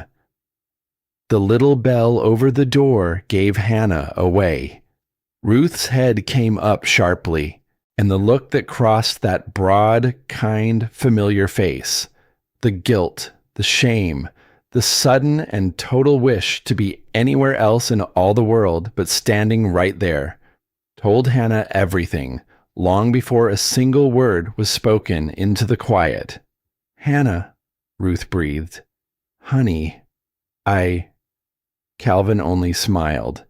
He folded the paper away into his coat, smooth and unhurried, and he let himself out the side door without a single word, the way a man takes his leave once he has already gotten the thing he came for. And the two women stood alone together in the empty, darkened diner. "What did you sign?" Hannah said. Her voice did not sound like her own. "Hannah, please, let me—" "What did you sign, Ruth?" The big woman's eyes filled and spilled over. Her hands twisted and wrung themselves in the front of her apron. "He bought up my notes," she said, and now the words came tumbling out of her, low and fast and full of shame. "The debt. All of it. The whole place. He's been buying up half this town, quiet-like, for months now. Nobody even knew. A tear ran down the side of her broad face. He told me. He said if I'd just tell him about you, about the cabin, about what your mama left hid down in that cellar. She pressed the back of one hand against her mouth. He said he'd forgive every cent I owe. The floor seemed to tip and slide beneath Hannah's feet. You told him about the cellar. I didn't want to. Ruth's voice broke clean down the middle. Lord above, forgive me. I did not want to. But I'm going to lose everything I have, Hannah. Everything. The diner.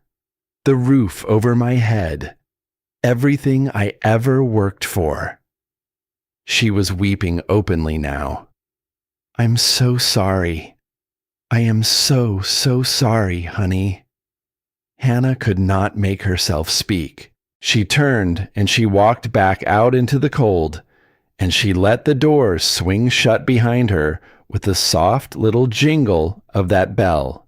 She went home and she packed her suitcase. It did not take her long. It never did.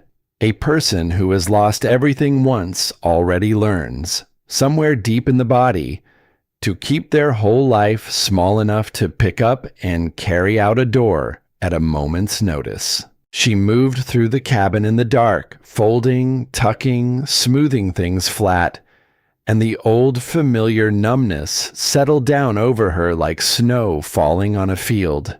The fight was over before it had even properly begun. Calvin had the town in his pocket. He had Ruth. He had a story that fit too neatly, and a paper she could not read, and all the patience in the world of a man who had never in his life gone to bed hungry. And what did she have against all of that? A torn page, a dead woman's gentle riddles, a handful of glass jars full of saved-up coins. She sat down on the edge of the old mattress, with the suitcase packed and closed at her feet, in the dark, in the quiet, exactly as she had sat once before, a lifetime ago. In a cold kitchen, with the heat shut off, the night before, strangers came to carry her life away. I don't know how to do this, she whispered into the empty room, and no one answered her. And somehow, just like before, that was the part that hurt the very most. But then her eyes fell on the old rug by the fireplace, and on the hidden door beneath it, and without quite deciding to do it, she found herself down on her knees again, lifting that heavy door one more time, going down the worn, smooth stairs into the cold and the dark, to her mother's desk, to the daisy mug, to her mother's voice, waiting for her in the quiet, just as it had waited all along. She did not even know what she was looking for. She turned the pages slowly, past the recipes, past the careful little sketches, past the tomato plants, and the best corner for the morning sun. And then she came to a line she had read a dozen times before, and somehow, until this exact moment, had never once truly heard. Roots matter, child. You do not tear them up out of the ground simply because a storm has come blowing through. You hold on. You hold on through the worst of it, through the wind and the cold and the dark of it. And when the storm has finally passed on by, you will still be standing there, and you will still be your own. Hannah read it once to herself, and then she read it a second time, out loud, into the dark of the cellar, so she could hear the shape of the words in the air. And something in her, something that had been quietly packing a suitcase, something that had been getting ready to run as she had run her whole life, went still. She thought of her mother, kneeling in this same cold, building this same life out of nothing at all, frightened by her own hand's confession every single day of it, and not running. Hannah closed the journal. She went back up the stairs, and she carried the suitcase to the farthest corner of the room, and she set it down hard against the wall, and she did not look at it again. The next morning, she did not go down to the diner. She went up the road instead, to the small, quiet houses tucked back among the pines, where the oldest folks in the whole town lived out their slow and gentle days. The ones Walter had spoken of, the ones who had been here before him, and before her, and before any piece of this story had begun, the ones who would remember. She knocked on doors she had never once knocked on before. She sat down at strangers' kitchen tables and accepted cups of weak coffee and chipped china, and she asked, with her heart lodged firmly up in her throat, about a young woman who had come to this town one hard winter, a long, long time ago, with nothing at all in her two empty hands. And one by one, slowly, they remembered her. An old man with hands like weathered tree bark told her how the stranger girl had shoveled every walk in town that first bitter winter, asking nothing in return, just to feel that she was of some use to somebody. A woman so small and bent she seemed half folded down into her own chair told her how that same girl had sat up 3 full nights running with a sick child that was not even her own, back when the snow lay too deep on the road for any doctor to get through. Story after story, kindness after quiet kindness.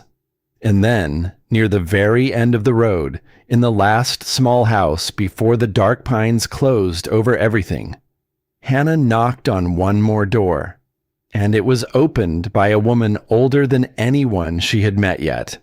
Older than seemed quite possible, with eyes gone milky and pale, but sharp as a tack underneath, and a face like a worn old map of every hard winter she had ever lived through and survived.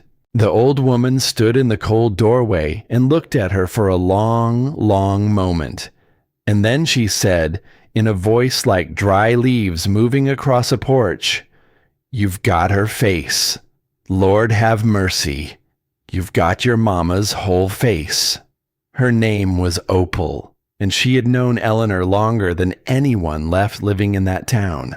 She sat Hannah down by the warmth of a wood stove, and she poured the weak coffee with 2 hands that trembled, and she told the story that the torn-out page had kept hidden all those years. There had been a woman once, she said, her own sister. Pearl, her name was. Pearl had run the diner in town, back in the old days, back before Ruth, back before any of them now living could rightly recall. And one hard winter, Pearl had looked up from behind her counter to find a half-frozen girl standing in the doorway with empty hands and empty eyes and the particular stillness of a person who has stopped expecting any good thing to ever happen to them again. And Pearl had fed her and clothed her, and when that girl got it into her head that she wanted to make her own honest way in the world, Pearl had gone and sold her a worthless, rocky patch of land out at the edge of the woods for $1, so that the girl could have something, so that the girl could have one thing, at last, that was hers, not stolen, not cheated, not taken, given. "My sister never had a daughter of her own," Opal said softly, gazing into the small fire. "But she used to tell me that girl was the closest thing the good Lord ever did send her to one. A faint smile creased the old mapped face. And that girl, your mama, she never once forgot it. Not for a single day of her whole life. Then Opal reached into the deep pocket of her apron, with great care, as though she were handling something holy, something that might come apart at a careless touch. And she drew out a single folded page, soft and worn and gone gray at the creases from years of being held. Your mama sent this down to me near the very end, Opal said, when she knew her time was short. Tore it clean out of her own book with her own hand, and mailed it to me, to Pearl's sister, of all the souls in this town. The old woman's milky eyes shone. Reckon she wanted the promise to go home to where it first started. She always did have a way of knowing where a thing belonged. A trembling breath. Said somebody would come for it one day. Said I'd know her, sure as anything, when I finally laid eyes on her. She held it out across the firelight in her trembling hand. And Lord, she said, here you are, child. Right on time. Hannah's hand shook as she unfolded the missing page, her mother's handwriting, the very same as in the journal, the promise that had broken off, mid-sentence, in the dark of the cellar. Here, at last, in full. There was one soul who chose to give to me anyway, it read. One soul who asked for nothing in return but a single promise. And that promise has never once been broken, and it never shall be, so long as there is breath left in this body, or a single coin left in those jars beneath the floor. The promise was this, that whatever was given so freely to me, I would spend the rest of my days giving freely on, that this land and this cabin and this whole town would always keep a door that opens to the ones who have nowhere else to go. The way one door opened once for a frightened girl with empty hands. So understand me, my darling. I am not leaving you a piece of land. I am leaving you a promise to keep. Hannah read it through the blur of her own tears, and all at once every last piece of it came clear. The jars, the careful, saved up, sealed away coins. They had never been for her mother. They had never even been only for Hannah. For years, quietly, asking nothing, telling no living soul. Eleanor had been sending that money right back out into this very town. A roof mended here. A winter's worth of coal there. A doctor's visit for a family who could not, on their own, have hoped to pay for it. And what still sat in those jars beneath the floor was only ever what she had kept back, the seed of it, set aside on purpose, sealed up and waiting in the dark, for the next pair of empty hands that came climbing up the road, keeping a promise made in a doorway, one hard winter, to a woman with a hot plate of food and a kind and open heart. Calvin's story was not a lie because the facts of it were wrong. It was a lie because he had taken an act of pure love and called it a theft. He's Pearl's grandson, Opal said quietly, watching the understanding move across the younger woman's face. Her boy's boy. He went off to the city. Oh, years and years ago now. Came back hard. Came back hungry for something money was never going to fill up. The old woman shook her head, slow and sad. He never did understand what his grandmother did up here. Never could understand that some things in this life you give, and then you don't go asking for them back. She reached out and laid one trembling hand over Hannah's. But this whole town understood it, she said, every last one of us, because your mama kept that promise for 30 years. and we are all of us still standing in something she helped us keep. The truth went around the town faster than Calvin's story ever had, because a story can travel fast. That much is true. But the truth, when it finally rises up out of the ground where it has been buried, the truth travels deeper. By the time Hannah came back down the mountain road, doors that had quietly closed against her were opening again. The man at the counter met her eyes and nodded once, slow and certain, and did not look away. The woman who had studied the bottom of her cup came out from behind it and pressed both of Hannah's cold hands between her own warm ones. They had each of them carried a piece of it, Hannah understood now. A roof Eleanor had quietly seen mended. A hard winter she had quietly seen them through. They had simply never once known the name of the hand that reached out to do it. Now they knew. And on a gray afternoon, not long after, when Calvin came back up that mountain road in his polished car, certain that he had won, certain that a girl with nothing would surely have folded and run by now, he found that the girl was not standing there alone. They were gathered in her yard, 24 of them, perhaps more. Ruth was among them, near the back, her eyes swollen and red, her hands wringing at her apron. Walter stood up at the front, his old hat held in both hands. And Ancient Opal had been driven down the mountain in the bed of somebody's pickup truck and helped up onto the porch, where she sat wrapped in one of the church quilts, like an old queen settled on her throne. Calvin stepped out of his car, and for the first time, the smile faltered and slid right off his face. "What is the meaning of this?" he said. Hannah walked out across the yard to meet him, and in her hand, she held the page. "You came up here and told me a story," she said, and her voice did not shake now, not even a little. "About a stranger who took everything your family had and walked away and never once looked back." She lifted the soft, worn page into the cold light.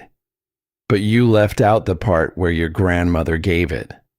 Freely. For $1, because she wanted to." She took one step closer to him.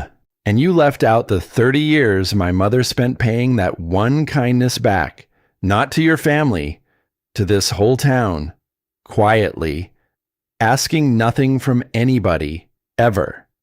She glanced back over her shoulder at the gathered faces behind her. "Go on. Ask them. Every single person standing in this yard is standing in something my mother helped them keep." Calvin's jaw worked. That land was promised. "That land was never yours to want," Hannah said. "Your grandmother knew the whole difference between a debt and a gift. And I think that somewhere, a long time ago, you used to know it too. Before the city. Before you came back hungry." For a long moment, the only sound in all the world was the wind moving through the high pines. Calvin looked around the yard, at the 24 faces, none of them unkind, but none of them moving either. At the ancient woman wrapped in a quilt on the porch, his own grandmother's sister, watching him with her milky, knowing eyes. At the cabin itself, brought back from the dead by the bare hands of a girl he had been so very certain would simply run. And something in him seemed, at last, to understand that there are some things in this world a man cannot ever buy, not with bought-up debts, not with a fine dark coat, not with all the patience and all the folded papers in the world. He did not say another word. He got back into his car, and he turned it slowly around in the narrow yard, and he drove back down the mountain. And this time, He did not look back either. Whatever papers he carried off in that fine dark coat, Ruth's name on a line, the bought-up notes, all the rest of it, Walter saw to them quietly in the weeks that came after. A thing built on a lie, the old man liked to say, has a way of coming apart on its own. Once the truth finally gets its foot in the door. The notes found their way back into honest hands. Ruth kept her diner, and nobody in that town ever saw the gleaming car on the mountain road again. The crowd began to break apart slowly, the way crowds do, into handshakes and quiet words and casseroles promised for later in the week. But Ruth did not leave. She stood off at the edge of the yard, alone now, her broad shoulders bowed low, waiting for the thing she was so certain was coming for her, waiting to be sent away. Hannah walked over to her. "I'll pack up the diner," Ruth said, before Hannah could get out a single word. Her voice was thick and ruined. "I'll be gone by the end of the week. You won't ever have to look at my face again. I wouldn't blame you for it. I wouldn't blame you for a single thing, honey." Hannah was quiet for a moment. She thought about the betrayal, the paper, the pen, the look on Ruth's broad face in that dark and empty diner. And then she thought about her mother's words, about fear, about how the deepest fear of all is not the fear of being poor, nor even the fear of failing. She thought about a frightened young woman who had once had nothing at all, and how the entire shape of a life had turned, like a key in a lock, on one single act of mercy, given freely, in a doorway, one hard winter. "My mother," Hannah said slowly, "would never have let you carry this alone." Ruth's head came up. "You were scared," Hannah said. "You were about to lose everything you had. And I know exactly what that feels like. I have stood right where you are standing now." She reached out and took the older woman's trembling hands in both of her own. "And the only reason I am still standing here at all is that somebody, once, a long time ago, chose to forgive a frightened woman. Instead of judging her." The tears came down Ruth's cheeks now, freely, without any shame in them at all. "Stay," Hannah said softly. "The diner stays. You stay." A small, tired, true smile found its way to her mouth. "We've got a whole town to look after now, and I can't do that alone." And Ruth, who had braced her whole big body for the cold she was certain was coming, broke instead into the warmth, and she wept on the shoulder of a girl half her age in a yard at the edge of the pines, while the very last of the daylight went soft and gold out over the mountains. That night, Hannah sat alone in the cellar one final time.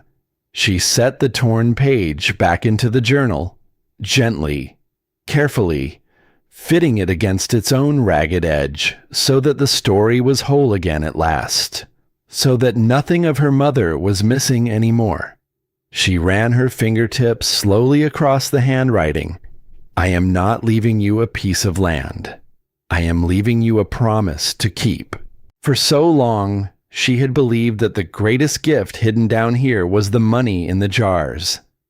And then she had come to believe it was the journal itself, and the voice it gave back to her in the dark. But she understood now, all the way down to the bottom of herself, that it had never truly been either of those things. The gift was the promise, and the promise was not a weight to carry. It was a door to open. She closed the journal and held it tight against her chest, and looked up through the dark toward the cabin standing over her. The cabin that had been a ruin, and then had become a refuge, and was about to become something far greater than either of those things. "All right, Mom," she whispered into the quiet. "I'll keep it. I promise. I'll keep it." The winter let go of the mountain slowly that year. It did not leave all at once. It loosened, the slow, grudging way of winter in the high country. The snow along the road went gray, and then it went soft. And then, one gray morning, there was the sound of water running somewhere underneath it all. Quiet, patient, carrying the long cold away down the slope and out of the world for another year. And Hannah Mercer woke up one of those mornings and lay still for a while in the pale early light, just listening. The cabin was quiet around her, but it was a different sort of quiet than the one she had first arrived to. That first quiet had been the quiet of a place forgotten. A heavy quiet. The kind that presses down on a person from above and seems to ask over and over in the dark, "What are you doing here? Whatever made you think you belonged in a place like this?" This quiet was a different thing entirely. This was the quiet of a place at rest. She rose, and she pulled her mother's old scarf around her shoulders, and she stood at the window with both hands wrapped around a warm cup, and she looked out at the yard in the growing light. The rose cuttings she had pressed into that half-frozen ground, the ones she had been so certain would never take, had not died after all. There were tiny green buds along them now, just a few of them, but just enough. And down by the front step, in the soft brown earth, the first pale shoots of the tomatoes had pushed their way up out of the dark, reaching toward the light. She had planted them in foolishness, in the wrong season entirely, in ground too hard and cold to hope anything from. And here they were, coming up anyway. Walter noticed the change in her long before she noticed it in herself. He came by one evening, as the days were beginning to stretch themselves out longer, and he settled himself down onto the porch step, slow and careful with those old knees of his, and accepted the cup of coffee she carried out to him. And for a good while, the two of them just sat there together, saying nothing, watching the light go down gold behind the dark shoulders of the mountains. "You stand different now," he said, at last. Hannah laughed softly into her cup. "And what is that supposed to mean, Walter?" The old man took a slow sip, turning the words over before he let them out. "When you first came up this road," he said, "you stood like a person waiting on the next bad thing to come find them, bracing for it, shoulders up around your ears." He nodded out toward the yard. "You don't stand like that anymore, child. You stand like a person who's decided to stay put a while and find out what happens next." Hannah looked out at her cabin, at the straightened porch beneath them, at the clean new glass in the windows, at the green buds and the pale shoots, and the long blue shadows the pines threw across the melting snow. And she remembered the very first day she had stood out in that yard, weeping, with one suitcase tipped over on its side at her feet. So certain she had come hundreds of cold miles only to be handed a ruin, and she thought about how a ruin and a possibility can be the very same thing, seen on two different days, by two different people, or by the very same person. On the day she finally lays down her fear and picks up a hammer instead. "She used to say a thing," Walter went on, and his voice had gone quiet now. "Your mother. She'd say her girl didn't know it yet, but one day that girl was going to build something a good deal bigger than this little cabin. Hannah turned and looked at him.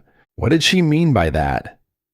Walter only smiled and shook his gray head and pushed himself up slowly to his feet, setting the empty cup down on the rail.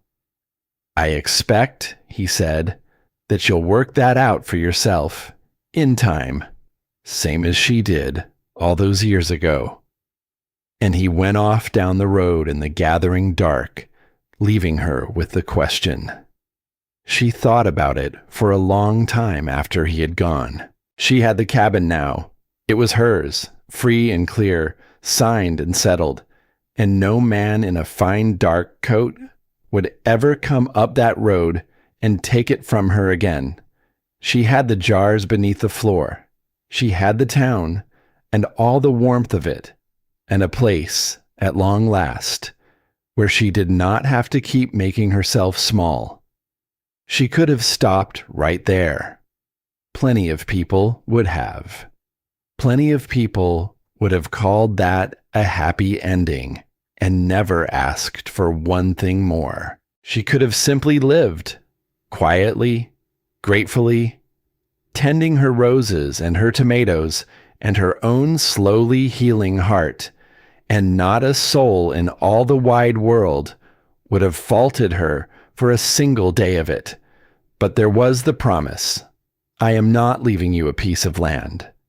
I am leaving you a promise to keep. And down in the cellar, in the journal, written out in her mother's own thinning hand, the shape of that promise sat waiting for her, plain as morning.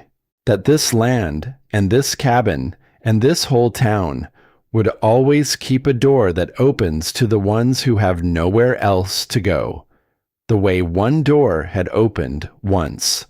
For a frightened girl with empty hands, Hannah sat with those words, night after night, by the small, steady flame of the heater, and slowly, an idea began to take shape in her. It was a small idea, almost too simple to seem like much of anything at all.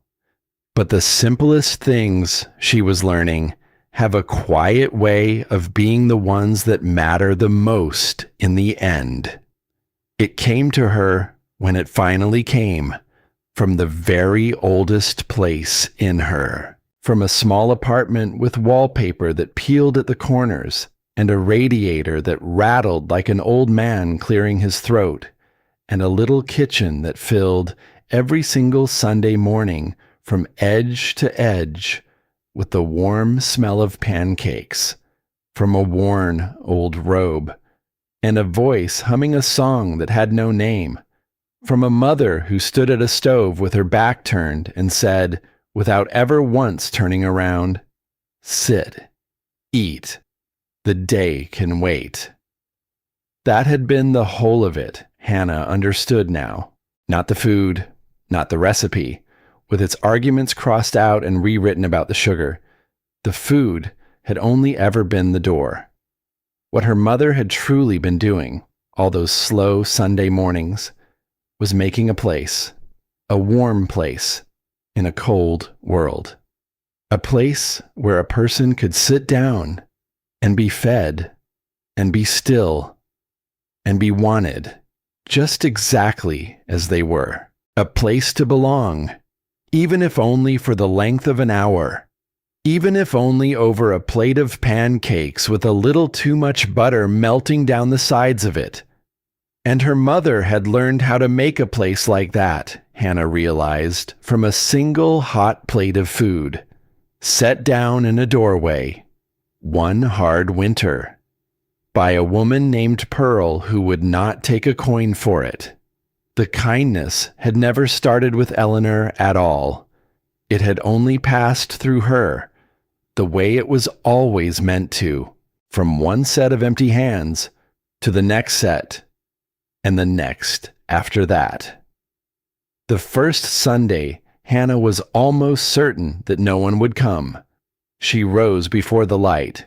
She lit the old stove, the one she and Walter had hauled back into working order over a long and stubborn afternoon, and she mixed the batter from memory, the way her mother used to, arguing with herself about the sugar exactly the way that crossed-out recipe in the journal had once argued.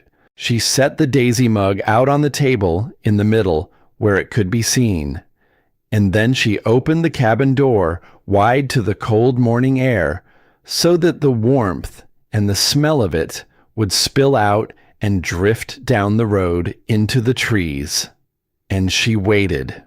For a long time, no one came at all. She stood at the open door with her hands twisting in her apron, the very same way she had once watched Ruth twist hers, and she felt foolish and small and suddenly certain that she had misread the whole thing.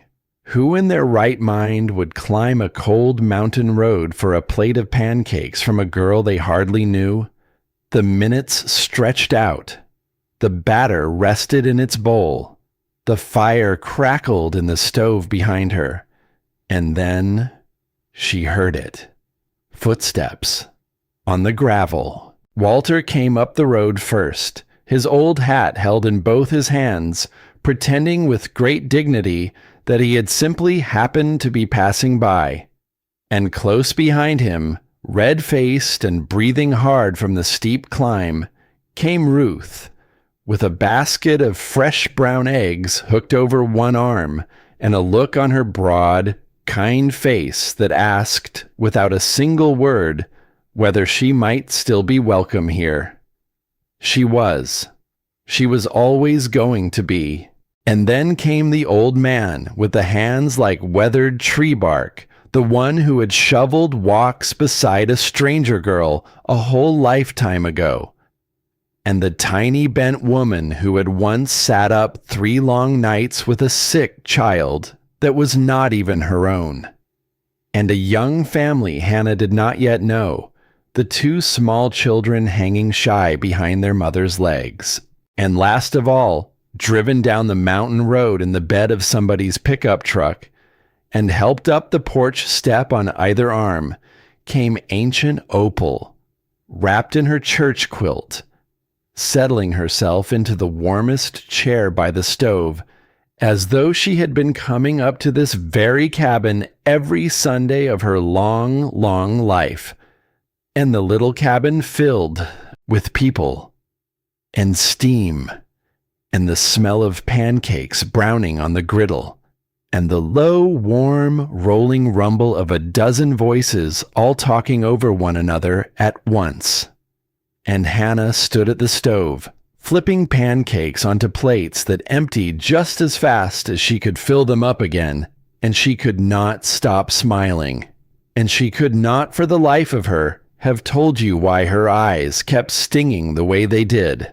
"Sit yourself down," Opal called out to her from the chair by the fire, in that voice of hers like dry leaves blowing across a porch. "Eat something, child. The day can wait." And Hannah went very still, with the spatula held in her hand, because those were not Opal's words. Those were her mother's words, passed somewhere along the way, in some kitchen or some doorway long ago, from one woman into another, the way the warmest things in this world are always passed along, hand to hand, from heart to heart, until at last nobody can quite recall anymore who it was that said them first. She sat down, and she ate, and the day waited for her, just the way it always had. It became a thing after that first Sunday. Every week, the door opened wide. Every week, the old stove was lit before the first light came over the mountains. And every single week, the little cabin at the edge of the pines filled right up with whoever cared to make the climb up the road. Some of them came hungry. Most of them came lonely. And a few of them came for no reason they could rightly put a name to at all, just because the light was on, and the door stood open, and something in them needed, on that particular morning, to sit down at a table where folks were honestly glad to see them walk through it. Ruth took over the eggs and the bacon and grumbled loudly and lovingly about the sorry state of Hannah's stove every chance she got. The old man with the bark-rough hands took to splitting wood for the fire without anyone ever having to ask him.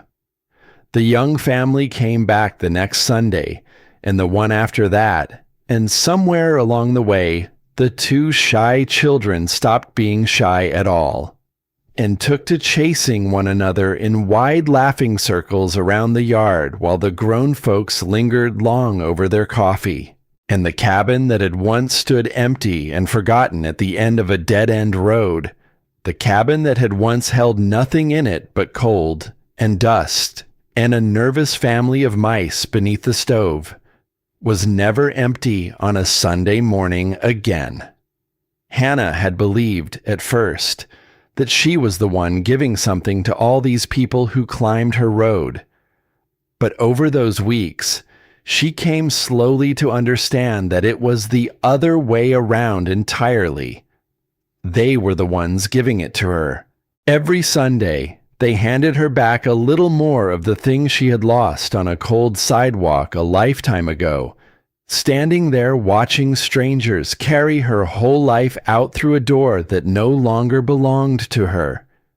They handed her back the feeling of belonging somewhere, of being, at long last, one of theirs. It was on one of those Sundays, well into the spring now, when the roses by the front step had opened into full bloom and the tomato vines had climbed taller than the porch rail, that the young woman came. Hannah did not see her arrive.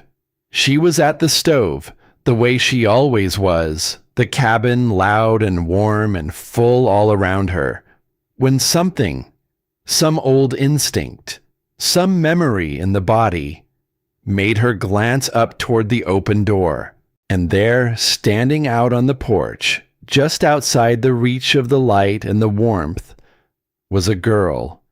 She could not have been very far past 20. There was a worn bag hanging from one of her shoulders, the particular kind of bag a person packs when they do not expect to be coming back. Her eyes were swollen and red, the way a person's eyes get after a long, long stretch of crying alone where no one can hear. And she stood there at the very edge of the threshold, the exact way a person stands when they have stopped, somewhere along the road, expecting to be let in anywhere at all. Hannah knew that stillness. She had heard about wearing it herself once in a doorway, one hard winter. Though that had been second-hand, a story told from a journal, but she had worn it in her own life too.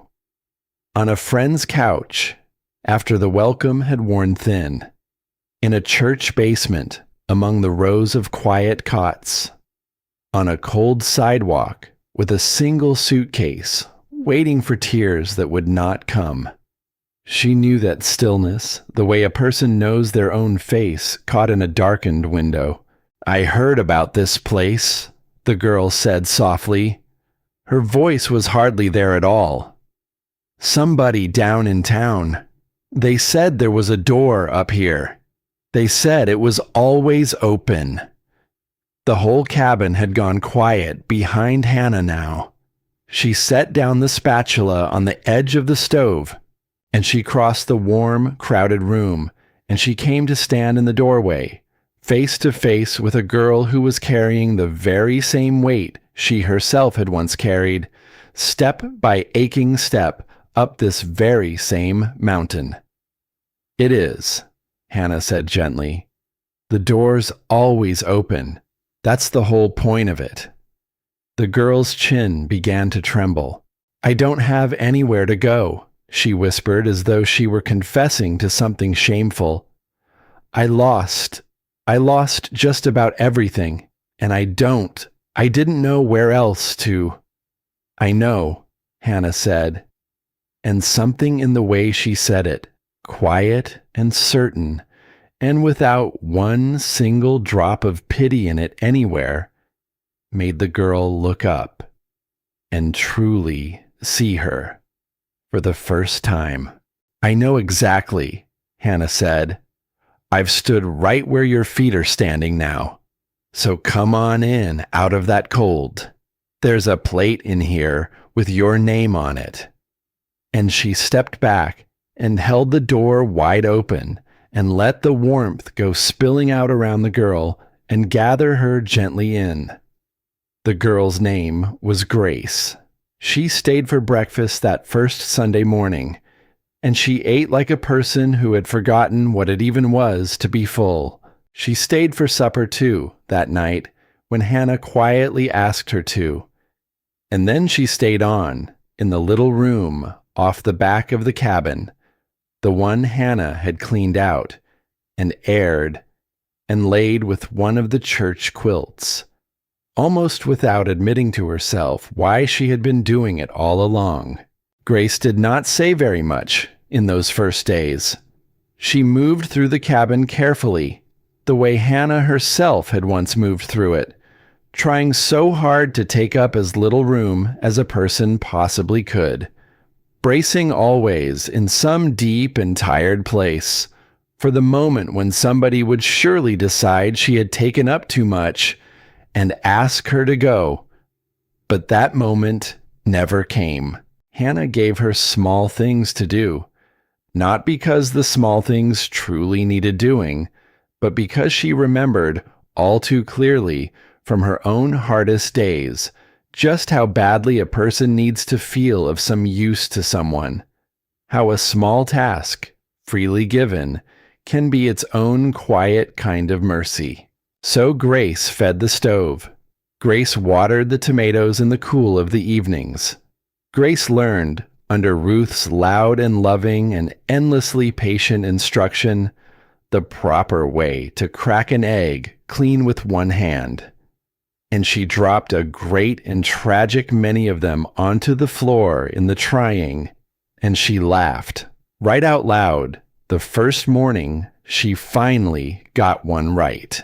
And one evening, the two of them sitting together on the porch step as the light went down gold over the mountains, Grace said, very quietly, without looking up from her hands, "Why are you doing all of this?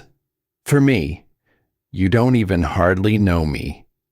Hannah was quiet for a moment, and then she told her about a frightened young woman who had come to this town long ago with nothing at all in her two hands, about a hot plate of food set down in a doorway, about a worthless, rocky patch of land sold for $1, because someone had wanted a stranger to have just one thing in the world that was truly hers, about a promise made in a doorway and kept faithfully, quietly, for 30 long years. "Somebody opened a door for my mother once," Hannah said, "back when the whole wide world had gone and shut every other one in her face. And my mother spent her entire life passing that one open door along to anybody who needed it.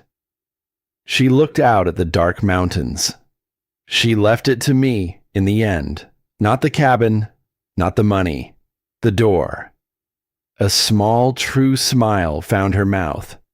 "And I'm just keeping it open. That's all. That's the whole of it." Grace was quiet for a long, long while. "How do I ever pay you back?" she finally said. And Hannah shook her head slowly. "You don't," she said. "That's the whole secret of it, Grace.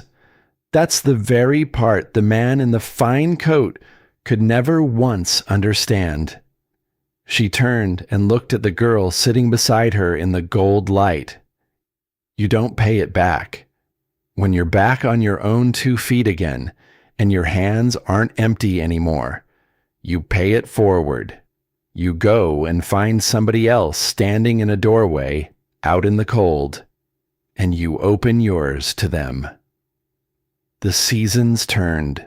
the way the seasons always do. The tomatoes grew heavy and red on the vine, and Grace learned how to put them up in glass jars, lining them in neat rows along the cellar shelves where the money jars had once sat in the dark. Though Hannah never did tell her about that part, and Grace never thought once to ask.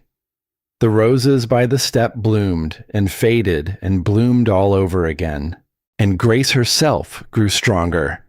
The hunted look went slowly out of her eyes, little by little, the same way the deep winter had gone slowly out of the mountain road. She began to stand up straighter. She began to laugh more easily and more often.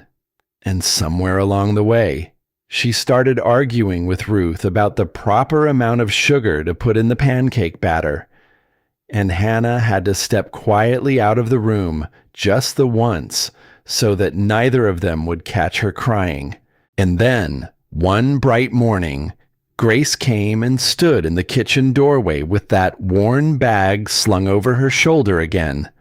But this time, her eyes were dry, and her chin was steady and sure. And she stood there in the doorway, not at all like a girl who was afraid of being let in, but like a young woman who was ready, at long last, to walk back out into the world on her own 2 feet. "There's a town," Grace said. "A few valleys over from here, I'm told. There's somebody there who needs a hand. A whole family of them, matter of fact, from what I hear." She shifted the strap of the bag on her shoulder. "And I got to thinking, I thought maybe I'd go on over there and keep a door open. For a while." Hannah came across the kitchen to her, and she took the girl's face gently in both of her hands, and she looked at her for a long, full moment. "Your mama," Hannah said softly, though she had never met the woman, though she did not even know for certain that there had been one, "would be so very proud of you right now." And then she remembered who it was that had once said almost those very same words to her, through the mouth of a gray-haired old lawyer, with a worn brass key resting in the palm of his hand. And she smiled, and she let the girl go. Grace was the first. She was not, by a long way, the last. Others came after her, up the mountain road, one at a time, season after season. A widow who had outlived her own home and everyone who had ever lived in it with her. A young man with a tremor in his hands, trying so hard to put a broken life back together. One careful, sober day at a time. A mother and her 2 children who arrived in the pouring rain one night with everything they had left in the world packed into the back of a failing old car. The little room off the back of the cabin was rarely empty for very long, and the rule of the house was always exactly the same. Hannah never once asked for a cent. She never asked where any of them had come from, or what it was they were running so hard from, or what they had lost along the road that brought them to her door. She asked only one single thing of every soul who sat down at her table and slept beneath her roof. "When you're back on your feet again," she would tell them on the day they were ready at last to go, "you find somebody else who's lost theirs, and you open up your door to them." Walter laughed out loud, the first time he truly understood the thing she had set into motion. "You do know this is going to get clean out of hand," he said, shaking his gray head at her. "One door turns into 2. 2 of them turns into 10. You're starting a thing here, child, that won't ever quite know how to stop itself." Hannah only smiled at him. "Well," she said, "I surely hope so." The old man looked at her for a long, quiet moment, and something moved across that weathered old face of his. Something tender, and something a little sorrowful. and something very glad, all of it at once. "You sound just exactly like her," he said quietly. "Your mother. You've gone and started to sound just exactly like her." And maybe she had, because somewhere along that long, hard road, the road that had run all the way from a cold city sidewalk to this warm cabin at the edge of the pines, Hannah Mercer had stopped asking the question she had carried, like a stone in her chest, for so very long. The question that had haunted her through every single loss. Why did this have to happen to me? She had set that question down at last, and she had picked up an altogether different one in its place. What good can be made of it now? And the answer, every time she asked it, came back the very same. Open the door. Set one more plate at the table. Tell some frightened, hollow-eyed soul standing out in the cold, "I know you're scared. I have stood right where you are standing, and you are going to be all right." One autumn evening, near the close of a long and full and ordinary day, Hannah stood by herself out on the porch as the light went down gold behind the dark blue mountains. The cabin glowed warm and bright behind her. Through the window she could see them all in there, Ruth at the stove, waving a spoon to make some point, the newest arrivals laughing together at something, old Opal nodding off by the fire with a quilt drawn up over her knees, and the smell of supper drifting out the open door into the cool evening air. And for a moment, just for one quiet moment, she let herself remember the narrow bed in the quiet room with the soft hum of the machines, the cold sidewalk, the single suitcase, the loneliest stretch of her whole life when she had been so completely certain that losing her mother was the end of every good thing that would ever come to her. She had been so very sure of it back then, and she had been so very wrong, because she understood now, standing on that warm porch in the gold of the fading evening, the thing her mother had been trying to teach her all along, through the Sunday pancakes, through the hidden letter, through the broken cabin, and the cellar beneath it, and the promise written out in a hand grown thin and tired near the end. Her mother had never left her a fortune. She had left her something far, far greater than any fortune. She had left her a place to begin again. She had left her the plain courage to keep on going, even when going was the very hardest thing in all the world to do. And she had left her this, the deepest thing of all, the knowing down in the marrow of her bones that a broken life can still become a beautiful one, that the place where a person cries the very hardest can become, in time, with grace and with a door left open, the exact same place where she finally learns to smile again. Home, Hannah had come at last to understand, is not a building. It is not money.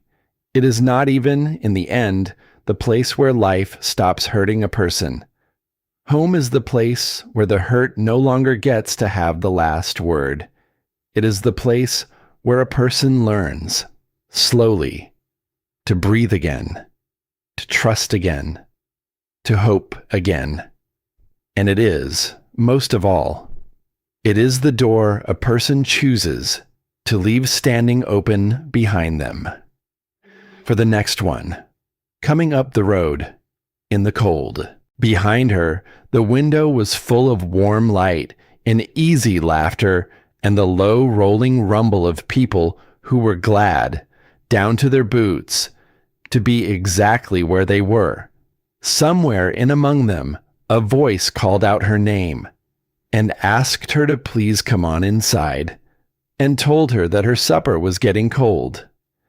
Hannah took one last look out at the mountains, going soft and dark and gentle against the evening sky, and for just one breath, there in the last of the gold light, she could almost feel her mother standing on the porch beside her, both hands tucked down into the pockets of a worn old robe, humming, ever so faintly, a song that had no name, watching the cabin fill and fill and fill again, smiling that quiet, knowing smile of hers, proud. "I kept it, Mom," Hannah whispered into the soft evening air. "I kept the door open, just like you asked." Then she turned, and she went inside, into the warmth and the light, and the good loud noise of all of it. And the door of the little cabin at the edge of the pines stayed open behind her, the way it always would, from that day on, the way all along it was always meant to.